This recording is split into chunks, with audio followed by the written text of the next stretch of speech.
আরে বোকা, তাহলে কোরআনের মধ্যে 4টা বিয়ের কথা আসলো কেন? আল্লাহ পাক কি এমনি এমনি আয়াত নাযিল করলেন নাকি?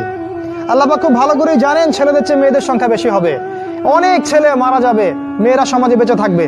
কত অসংখ্য এতিম মেয়ে সমাজে পড়ে আছে, অসংখ্য বিধবা মেয়ে সমাজে পড়ে আছে। ওদের দায়িত্ব নিতে হবে না? কে নিবে ওদের দায়িত্ব? কিন্তু ছেলেরা দায়িত্ব না নেয় কে দায়িত্ব নিবে? ওই মেয়েগুলা কি সমাজের প্রজাপতি হয়ে থাকবে? ওরা কি পতিতালয়ের সম্পত্তি হবে? ওদের অধিকার নাই? এখানে অধিকার দিলে আমরা চরিত্র খারাপ হয়ে যায়।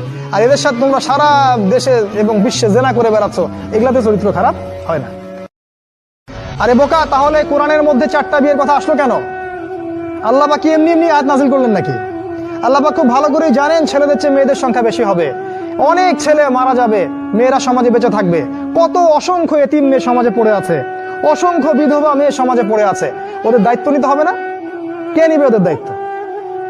কিন্তু ছেলেরা দায়িত্ব না নেয় কে দায়িত্ব নিবে? ওই মেয়েগুলা কি সমাজের প্রজাপতি হয়ে থাকবে? ওরা কি পতিতালয়ের সম্পত্তি হবে? ওদের অধিকার নাই? এখানে অধিকার দিলে আমরা চরিত্র খারাপ হয়ে যায়। আর এদের সাথে তোমরা সারা দেশে এবং বিশ্বে জেনা করে বেড়াচ্ছ, এগুলাতে চরিত্র খারাপ হয় না। আরে বোকা, তাহলে কোরআনের মধ্যে 4টা বিয়ের কথা আসলো কেন?